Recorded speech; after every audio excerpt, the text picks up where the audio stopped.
Hydraa marshals ఆందోళన బాట పట్టారు. హైడ్రా కార్యాలయానికి మార్షల్స్ అందరూ కూడా భారీగా ర్యాలీగా వెళ్లారు. మరి కాసేపట్లోనే కమిషనర్ రంగనాథ్ తో హైడ్రా మార్షల్స్ సమావేశం కాబోతున్నట్టుగా తెలుస్తోంది. అయితే మార్షల్స్ డిమాండ్లకు మరి కమిషనర్ ఏ విధంగా స్పందిస్తారో తెలియాల్సి ఉంది. ఒకవేళ నిరాకరిస్తే కనుక రాజీనామా కూడా చేస్తాము అంటూ మార్షల్స్ అయితే హెచ్చరిస్తున్నట్టుగా మనకు సమాచారం. మొత్తం 93 మంది మార్షల్స్ సంతకాలు చేసిన లెటర్ను హైడ్రా కమిషనర్ కు అందచేయనున్నట్లుగా తెలుస్తోంది. మనకు ప్రస్తుతం వాళ్ళందరూ సంతకం చేసిన లిస్ట్ ని బిగ్ టీవీ స్క్రీన్ మీద మీరు చూడొచ్చు. మార్షల్స్ డిమాండ్లపై హైడ్రా కమిషనర్ మరి ఏ విధంగా స్పందిస్తారో మనకు తెలియాల్సి ఉంది.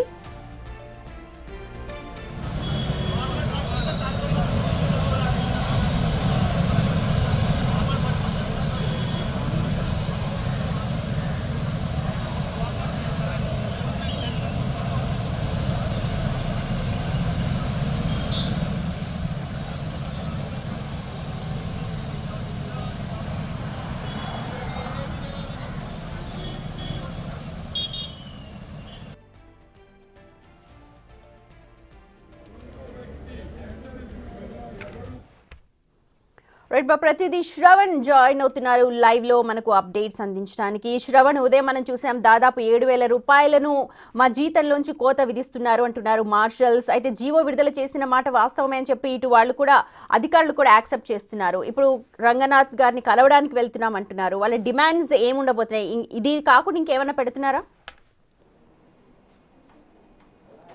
భారీ ర్యాలీ ద్వారా మార్షల్స్ అందరూ కూడా దాదాపుగా 93 మంది మార్షల్స్ హైడ్రా ప్రధాన కార్యాలయానికి చేరుకున్నారు. ప్రస్తుతం హైడ్రా కమిషనర్ రంగనాథ్ ఛాంబర్ బయట మార్షల్స్ అందరూ కూడా రంగనాథ్ కోసం వేచి చూస్తున్నారు. మరి కాసేపట్లో రంగనాథ్తో సమావేశం కానున్నారు.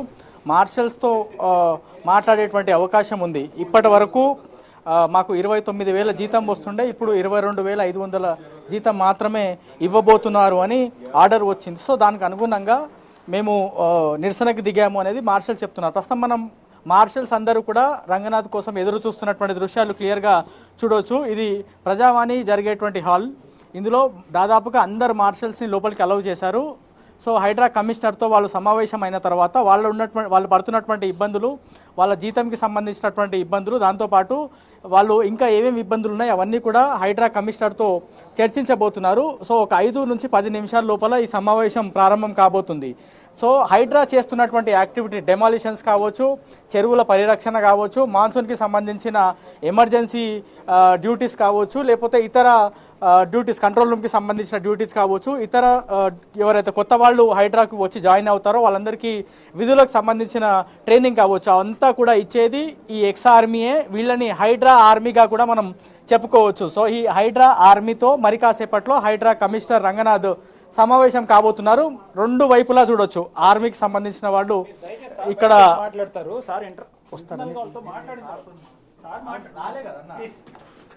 సో మరి కాసేపట్లో చేయి పోతా. సో మరి కాసేపట్లో సమావేశం కానున్నారు. ఆ సమావేశం అయ్యే మీటింగ్ హాల్లో ప్రస్తుతం ఇవి దృశ్యాలు చూడొచ్చు. అయితే శ్రవణ్, మీరు ఉదయం నుంచి కూడా వాళ్ళతో ట్రావెల్ చేస్తున్నారు. కేవలం జీతం విషయమేనా, లేకపోతే ఇంకా ఏమైనా సమస్యలు వాళ్ళు ఇవాళ కమిషనర్ తో ప్రస్తావించే అవకాశం ఉందా? దాదాపు 93 మంది అంటే 100 మంది మార్షల్స్ ర్యాలీగా కూడా వెళ్లారు. జీతం తక్కువ అన్నది ఎందుకు తగ్గిస్తున్నారో మాకు తెలియట్లేదు అన్నారు. ఇది కాకుండా ఇంకేం సమస్యలు వాళ్ళు ఎదురవుతున్నారు ఆన్ ఫీల్డ్ లో? అంటే ప్రధానంగా మాజీ సైనికుల సేవలు వాడుకోవాలంటే కొన్ని రూల్స్ ఉన్నాయి. ఆ రూల్స్ ప్రకారం 35 నుంచి 40,000 జీతం వాళ్ళకి ఇవ్వాల్సిందే. ఒకవేళ అవి ఇవ్వకపోతే ఆర్థికంగా లేకపోతే ఇవాళ రోజున సర్వైవ్ కావడం చాలా వరకు ఇబ్బందికరంగా మారుతుంది అనేది వాళ్ళు ప్రధానంగా చెప్తున్నటువంటి అంశం. సో దీన్ని ఫుల్ఫిల్ చేయాల్సినటువంటి అవసరం ఉంది. ఒకవేళ ఈ డిమాండ్స్కి వాళ్ళు ఒప్పుకోకపోతే మేము 93 మంది మార్షల్స్ ఉన్నాము, మేమందరం రాజీనామాకు కూడా సిద్ధము అనేది వాళ్ళు క్లియర్గా రంగనాథ్కి ఇవ్వబోతున్నటువంటి రిప్రజెంటేషన్లో అవన్నీ కూడా మెన్షన్ చేసినటువంటి పరిస్థితి ఉన్నది. సో రంగనాథ్ రంగనాథ్తో మాట్లాడిన తర్వాత ఈ వాళ్ళ డిమాండ్స్ పైన రంగనాథ్ ఏ విధంగా స్పందిస్తారు అనేది చూడాల్సి ఉంది. రంగనాథ్ ఎంత మేర ఒప్పుకుంటారు, ప్రభుత్వాన్ని ఎంత మేరకు ఒప్పిస్తారు. ఎందుకంటే ప్రభుత్వం నుంచి వచ్చినటువంటి జియోలో 29,000 నుంచి 22,500కి మేము జీతం తగ్గిస్తున్నాము అనేది క్లియర్గా అందులో మెన్షన్ చేసి ఉంది. కాబట్టి వీళ్ళందరికీ కూడా మళ్ళా తిరిగి 29,700 రూపాయల జీతం ఇస్తామని ప్రభుత్వం నుంచి ఒక జియో విడుదలవుతే చాలా కేటగిరీస్ ఉంటాయి. వీళ్ళు మార్షల్స్, ఇలాగే హైడ్రా కింద చాలా డిపార్ట్మెంట్స్ కూడా ఉంటాయి. ఆ డిపార్ట్మెంట్స్ కూడా సేమ్ ఇదే వర్తిస్తూ ఉందా తగ్గింపు, లేకపోతే కేవలం మార్షల్స్ కినా? లేదు, దాదాపుగా అందరికీ ఇదే రూల్స్ వర్తిస్తుంది. హైడ్రా కమిషనర్ రంగనాథ్ మార్షల్స్తో వెళ్తే ఏంటి సార్, చాలా మంది మార్షల్స్ రోడ్డు మీదకి వచ్చినట్టు? ఏం లేదు, అంతా మీరు టీ కప్పులో తుఫాను పెట్టదు, ఏం లేదు, అంతా మేము చిన్నది, అది ఏం సమస్య ఏం లేదు.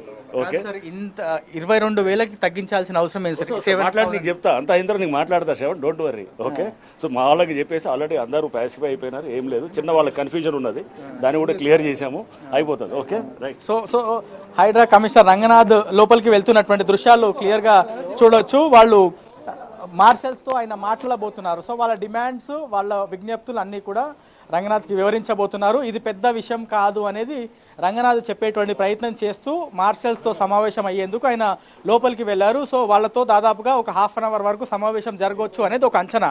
సో వాళ్ళతో సమావేశం జరిగిన తర్వాత ఎంత మేర మార్షల్స్ డిమాండ్స్కి రంగనాథ్ ఒప్పుకుంటారు అనేది చూడాల్సి ఉంది. సో ఈ ఆర్మీలో వీళ్ళందరూ కూడా ఆఫీసర్లు, దాని తర్వాత పై స్థాయిలో పనిచేసినటువంటి వాళ్ళు. సో అంత తక్కువ జీతానికి ఇక్కడ చేయడం అనేది కొంత ఇబ్బందికరంగా ఉంది అనేది ఒకటి.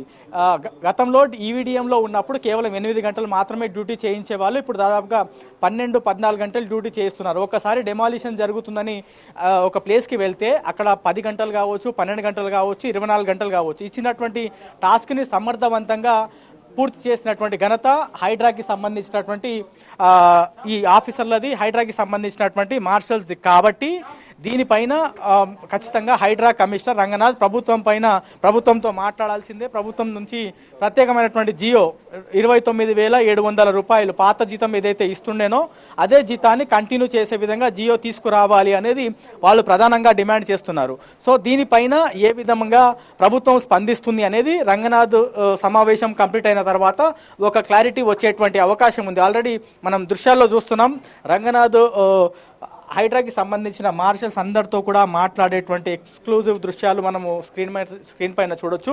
మొదటగా రంగనాథ్ అసలు ఇంత జీతం తక్కువ చేయడానికి గల కారణం ఏంది, ప్రభుత్వం ఈ విధంగా నిర్ణయం తీసుకోవడానికి గల కారణం ఏంది అనేటువంటి అంశాలపైన లైన్గా వాళ్ళకి వివరిస్తున్నటువంటి దృశ్యాలు మనం గమనించవచ్చు. ఆ డీటెయిల్స్ అన్నీ కూడా వాళ్ళకి తెలియజేసిన తర్వాత మార్షల్స్కి సంబంధించిన ఇబ్బందులు, మార్షల్స్కి సంబంధించినటువంటి డిమాండ్స్ అన్ని కూడా రంగనాథ్ ముందు పెట్టేటువంటి అవకాశం ఉంది. ఇంకా మనం చూడొచ్చు, వచ్చినటువంటి మార్షల్స్ అందరినీ కూడా 1 by 1 లోపలికి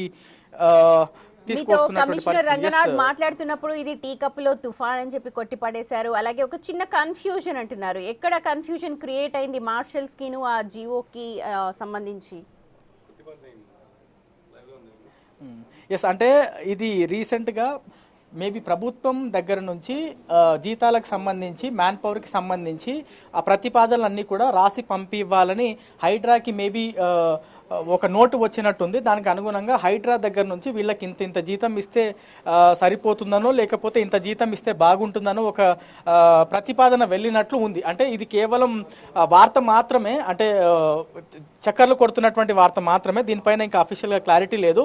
సో ఎక్కడ చెడింది అనేది ఇంకా కొంత క్లారిటీ రావాల్సి ఉంది. కానీ ప్రభుత్వం నుంచి వచ్చినటువంటి జియోలో మాత్రం హైడ్రాకి సంబంధించిన మార్షల్స్కి 22,500 రూపాయల జీతం ఇక మీదట చెల్లించబడుతుంది అనేది అందులో క్లియర్గా మెన్షన్ చేశారు. సో నార్మల్గా ఒక సంస్థలో పనిచేస్తుంటే వాళ్ళకి రెగ్యులర్గా ఇంక్రిమెంట్ ఉండాలి, జీతం పెంచుతూ ఉండాలి, ఎవ్రీ యాన్యువల్కి ఇంత అమౌంట్ పెంచుతూ ఉండాలి జీతం. కానీ మేము ఇంత సమర్థవంతంగా హైడ్రా కోసం ఇన్ని రోజుల నుంచి పనిచేస్తున్నాము, హైడ్రాకి ఎక్కడ మంచి పేరు వచ్చినా, చెడ్డ పేరు వచ్చినా, లేకపోతే గ్రౌండ్ లెవెల్లో ఏదైనా టాస్క్ ఇస్తే దాన్ని ఇంప్లిమెంట్ చేయాలన్నా పూర్తి స్థాయిలో మేము అందుబాటులో ఉన్నాం, కమిటెడ్గా వర్క్ చేస్తాం. అట్లాంటి వాళ్ళకు ఒక్కసారిగా జీతాలు తగ్గించడం, అది కూడా ఎట్లాంటి సమాచారం ఇవ్వకుండా తగ్గించడం అనేది కొంత మా కుటుంబ సభ్యుల్ని కానీ మమ్మల్ని కూడా ఇబ్బందికి గురి చేసింది. ఒక ఆర్మీలో దేశం కోసం ఎంత కమిటెడ్గా వర్క్ చేశామో హైడ్రాలో కూడా హైడ్రా కోసం, రాష్ట్ర ప్రభుత్వం కోసం, జనాల కోసం, ప్రకృతి కాపాడడానికి, దాని తర్వాత పర్యావరణాన్ని కాపాడడానికి, ప్రభుత్వ స్థలాలు కాపాడడానికి, కబ్జాకు గురైనటువంటి ప్రభుత్వ స్థలాలు తిరిగి స్వాధీనం చేసుకోవడానికి మా సాయశక్తులా మేము పనిచేశాము అనేది హైడ్రాకి సంబంధించిన మార్షల్స్ నిరంతరం చెప్తూ వస్తున్నారు. ఉదయం నుంచి ఇదే అంశాన్ని వాళ్ళు ప్రొటెస్ట్ చేస్తున్నప్పుడు కూడా మీడియా ముఖంగా ఇవే అంశాన్ని తెలియజేశారు. సో ఇంత కష్టపడి మాకు హైడ్రా మా ఇల్లు లేదా మా కుటుంబం అని ఒక ఓన్ చేసుకొని పనిచేసిన తర్వాత ఈ విధంగా ఆల్ ఆఫ్ అ సడన్ జీతాలు తక్కువ చేయడం అనేది మాకు చాలా వరకు బాధించింది. ఇవాళ రోజున 22,500 రూపాయల జీతం అంటే దాంట్లో మళ్ళీ ఇతర కట్టింగ్స్ పోతే వచ్చేటువంటి జీతంతో ఫ్యామిలీ సర్వైవ్ అవ్వడం చాలా కష్టం. దాదాపుగా 20 నుంచి 30 సంవత్సరాల వరకు మేము ఆర్వీలో మా సేవలు అందించాం. అనేక ఆపరేషన్స్లో మేము భాగమయ్యాం, దేశం కోసం పనిచేసాం. సో మా సేవలు హైడ్రా గతంలో ఈవీడీఎం వాడుకుంది, ఇప్పుడు హైడ్రా వాడుకుంటుంది, ఓకే వాడుకుంటుంది. కానీ ఇప్పుడు మమ్మల్ని మా స్థాయిని తక్కువ చేసి చూడడం, మార్షల్స్ని ఇష్టం ఉన్నట్లు మాట్లాడడం, షిఫ్ట్ అని లేకుండా నిరంతరం 24 గంటలు, 12 గంటలు, 18 గంటలు పని చేపియడం, దాంతోపాటు కోవిడ్-1లో పనిచేసాం, కోవిడ్-2లో పనిచేసాము. దాని తర్వాత ఇతర రాష్ట్రాల్లో అంటే మన ఇతర జిల్లాల్లో వరంగల్లో వరదలు వచ్చినప్పుడు హైడ్రాకి సంబంధించిన సిబ్బంది అక్కడికి వెళ్ళి ఆపరేషన్స్లో పాల్గొన్నారు. ఎస్ఎల్బీసీ టన్నల్లో జరిగినటువంటి ప్రమాదం సమయంలో కూడా హైడ్రాకి సంబంధించినటువంటి మార్షల్స్గా మేము వెళ్ళి అక్కడ పనిచేసాం. మాకు ఇచ్చినటువంటి ప్రతి టాస్క్ని, ప్రతి పనిని సమర్థవంతంగా నిర్వహించేటువంటి పని మేము చేశాము. కానీ ఇప్పుడు ఈ విధంగా ఒక్కసారిగా మమ్మల్ని డిఫేమ్ చేసే విధంగా లేదా మమ్మల్ని తక్కువ చేసే విధంగా మా జీతాలు కట్ చేయడం, దాంట్లో కోతలు పెట్టడం, మాకు మర్యాద ఇవ్వకపోవడం, ఇష్టం ఉన్నట్లు వాడుకోవడం అనేది కొంత ఇబ్బందిగా మారింది. మాకు కొంత మనోవేదనకు గురి చేసింది అనేది వాళ్ళు మార్షల్స్ చెప్పేటువంటి ప్రయత్నం చేస్తారు. ఈ డిపార్ట్మెంట్ కైనా మిగిలిన డిపార్ట్మెంట్స్ కూడా ఈ జీవో వర్తిస్తుందా? వీళ్ళు ఆందోళన బాట పట్టారు. రేపు ఒకవేళ ఈ జీవో కనుక వేరే డిపార్ట్మెంట్స్ కూడా వర్తిస్తే వాళ్ళు కూడా మాట్లాడే అవకాశం ఉంటుంది కదా? 100% ఒకవేళ అంటే మనము ఒకసారి ఈ జియోని క్లియర్గా చూసేటువంటి ప్రయత్నం చేద్దాం. ఈ జియో అంశంలో ఏమేమి మెన్షన్ చేసి ఉన్నాయని మనం క్లియర్గా ఒకసారి పరిశీలిస్తే దాంట్లో వాస్తవానికి ఈ విధమైనటువంటి జియో ఖచ్చితంగా ప్రతిపాదనలు వెళ్తేనే వస్తుంది. అక్కడ నుంచి పూర్తి వివరాలు కానీ లేకపోతే వీళ్ళకి ఇంతనే జీతం ఇస్తాము అనేది అందులో ఉండేటువంటి అవకాశం ఉంది. ఒకసారి మనం ఈ జియో చూసేటువంటి ప్రయత్నం చేద్దాం. కేవలం ఎంఏయుడి డిపార్ట్మెంట్లోకి వచ్చేటువంటి Hyderabad disaster response protection and asset protection ఏజెన్సీకి మాత్రమే ఇది వర్తిస్తుంది అనేది ఇందులో క్లియర్గా మెన్షన్ చేశారు. ఒకసారి నేను ఈ జియో చూపించేటువంటి ప్రయత్నం చేస్తాను. ఇది గవర్నమెంట్ ఆఫ్ తెలంగాణకి సంబంధించినటువంటి జియో. ఇది ఎగ్జాక్ట్గా establishment, municipal administration and urban డెవలప్మెంట్కి సంబంధించిన జియో. ఇందులో for engaging HYDRAA permission for engaging 2240 various categories of services on outsourcing basis to work under the administrative control of Commissioner Hyderabad Disaster Response and Asset Protection Agency అనేది for the period of 1 year మనం చూడొచ్చు 1/4/2025 to 31/3/2026. So ఇది కేవలం finance నుంచి వచ్చింది, హైడ్రాకి సంబంధించింది మాత్రమే ఇందులో క్లియర్గా మెన్షన్ చేస్తుంది. To MAUD secretary, to commissioner HYDRAA. ఇక్కడ కింద చూడొచ్చు డిజాస్టర్ రెస్పాన్స్కి సంబంధించిన ఫైనాన్స్ అకౌంట్స్ వాళ్ళు. సో కేవలం ఇది హైడ్రాకి సంబంధించిన జియో మాత్రమే, ఇతర శాఖలకు సంబంధించిన జియోతో ఎట్లాంటి సంబంధం లేదు. ఓన్లీ హైడ్రా కోసం మాత్రం, హైడ్రాలో పనిచేస్తున్నటువంటి వాళ్ళ కోసం మాత్రమే ఈ ఆర్డర్ వచ్చింది. సో ఈ ఆర్డర్కి అనుగుణంగా మనం కింద ఒకసారి అమౌంట్ కూడా చూడొచ్చు. ఇందులో క్లియర్గా మెన్షన్ చేసేటువంటి ప్రయత్నం చేశారు. ఫైనాన్స్ విభాగం నుంచి ఇది వస్తుంది అనేది మెన్షన్ చేశారు. ఎంతమందికి అనేది కూడా ఇందులో మెన్షన్ చేసేటువంటి సిచ్యువేషన్స్, పరిస్థితులు మనం క్లియర్గా చూడొచ్చు. ఇక ఇది కింద పే స్కేల్.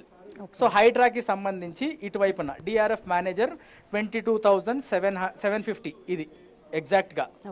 సో ఇది గవర్నమెంట్ ఇచ్చినటువంటి ఆర్డర్. ఇవి క్లియర్గా మనం చూడొచ్చు. ఇది ఎగ్జాక్ట్గా ఉన్నటువంటి జియో ప్రభుత్వం నుంచి. సో దీనికి అనుగుణంగా రాష్ట్ర ప్రభుత్వం నుంచి వచ్చినటువంటి ఆదేశాలకు అనుగుణంగానే హైడ్రా ఈ నిర్ణయం తీసుకుంది అనేది హైడ్రా కమిషనర్ రంగనాథ్ చెప్తున్నారు. కానీ వీళ్ళందరూ ప్రొటెస్ట్ చేయడం స్టార్ట్ చేసిన తర్వాత రంగనాథ్ దగ్గర నుంచి ఒక ప్రెస్ నోట్ వచ్చింది. వీళ్ళందరికీ పాత జీతమే మేము ఇచ్చే ఆలోచనలో ఉన్నాం, వాళ్ళకు భరోసా ఇస్తున్నాం అనేటువంటి అంశాన్ని చెప్తున్నారు. ఇంకా మనం దృశ్యాల్లో చూడొచ్చు రంగనాథ్ క్లియర్గా వాళ్ళకి ఏం చేస్తుంది, ఏం చేయబోతుంది, నిర్ణయం ఎందుకు తీసుకోవాల్సి వచ్చింది అనేటువంటి అంశాలను ఇంకా మార్షల్స్ అందరికీ కూడా వివరించేటువంటి ప్రయత్నం చేస్తున్నారు. ఆ మార్షల్స్ అందరూ కూడా ఏ విధంగా పరిశీలిస్తున్నారు, ఏ విధంగా వింటున్నారు అనేది క్లియర్గా మనము చూడొచ్చు. వీళ్ళందరూ కూడా మార్షల్సే. అటువైపున ఉన్నటువంటి మార్షల్సే. సో వాళ్ళందరూ రంగనాథ్ చెప్పిన మాట విన్న తర్వాత ఫైనల్గా వాళ్ళ దగ్గర నుంచి ఏం అంశాలు ఇంకా డౌట్స్ వస్తాయి అనేది మనం చూడాల్సి ఉంది. వాళ్ళు పెట్టినటువంటి డిమాండ్లతో పాటు ఇంకా లోపలగా ఇంటర్నల్గా మాట్లాడాల్సినటువంటి అంశాలు ఏమైనా ఉంటే వాళ్ళు మాట్లాడేటువంటి సూచనలు ఉన్నాయి. మనకి వాళ్ళు చెప్పినటువంటి అంశం ఏంటంటే 8 గంటలు మాకు చేయనట్లేదు, 12 గంటలు, 14 గంటలు, 24 గంటలు డ్యూటీ చేయిస్తున్నారు. దాంతోపాటు మార్షల్స్కి కనీసం మర్యాద లేకుండా పిలుస్తున్నారు. ఏ పని చెప్పినా చేస్తున్నాం కదా, మరి ఎందుకు ఇంత ఇబ్బంది పెడుతున్నారు అనేది వాళ్ళు ప్రధానంగా లేవనెత్తేటువంటి అంశం. మరి దీనిపైన ఏ విధమైనటువంటి క్లారిటీ రంగనాథ్ ఇవ్వబోతున్నారు అనేది మనకి ఆసక్తిగా మారింది. ఎందుకంటే హైడ్రా అనేది ప్రస్తుతం రాష్ట్ర వ్యాప్తంగా ఎటు చూసినా, ఎవరి నోట్లో విన్నా, లేకపోతే కబ్జా ఏమైనా భూములు చేసినా వాళ్ళందరి నోట్లో హైడ్రా అనేది ఉంది. సో ఆ హైడ్రా అనేటువంటి పేరు రావడానికి మంచి చెడు అన్నిటికీ కూడా ఇప్పటివరకు డెమాలిషన్స్ కావచ్చు, లేదంటే ఇతర టాస్క్ ఏమైనా కావచ్చు, వాటన్నిటికీ ఈ విధంగా ఇంత హైప్ వచ్చిందన్న లోపల కూర్చొని రంగనాథ్తో సమావేశం అవుతున్నారు కదా మార్షల్స్, వాళ్లే కారణం. సో అట్లా పనిచేసినటువంటి హైడ్రా మార్షల్స్కి ఏ విధమైనటువంటి న్యాయం జరుగుతుంది, ఎంత మేర న్యాయం జరుగుతుంది అనేది మనకి మరి కాసేపట్లో క్లారిటీ వచ్చేటువంటి అవకాశం ఉంది. దాదాపుగా 8 నుంచి 10 నిమిషాలు అయింది మీటింగ్ స్టార్ట్ అయ్యి, ఇంకా రంగనాథే మాట్లాడుతున్నారు. సో ఆయన చెప్పేటువంటి విషయం పూర్తి స్థాయిలో కంప్లీట్ అయిన తర్వాత మార్షల్స్ ఏమేమి అంశాలు ఏమనేస్తారు అనేది కొంత క్లారిటీ రావాల్సి ఉంది. సుమతి, రైట్. శ్రవణ్, అప్డేట్స్ కోసం మళ్ళీ మమ్మల్ని కాంటాక్ట్ చేస్తాం. మొత్తానికి హైడ్రా కమిషనర్ రంగనాథ్తో ప్రస్తుతం మార్షల్స్ మీటింగ్ అయితే కొనసాగుతోంది. అయితే అంతకంటే ముందు బిగ్ టీవీతో ఎక్స్క్లూజివ్ గా మాట్లాడారు రంగనాథ్. ఇది టీ కప్పులో తుఫాన్ లాంటిది, ఇది ఎగ్జాగరేట్ చేయకండి, ఒక చిన్న మిస్ కమ్యూనికేషన్ అయింది, కన్ఫ్యూజన్ ఉంది, దాన్ని క్లారిఫై చేస్తాము అని అన్నారు. అయితే ప్రస్తుతం రంగనాథ్ అయితే మాట్లాడుతున్నారు, వింటున్నారు. మార్షల్స్ అందరూ కూడా ఉదయం తమకు జీతాలు తక్కువ చేస్తూ ఉన్నారు అంటూ వాళ్ళందరూ ఆందోళన బాట పట్టారు, ధర్నా చేశారు.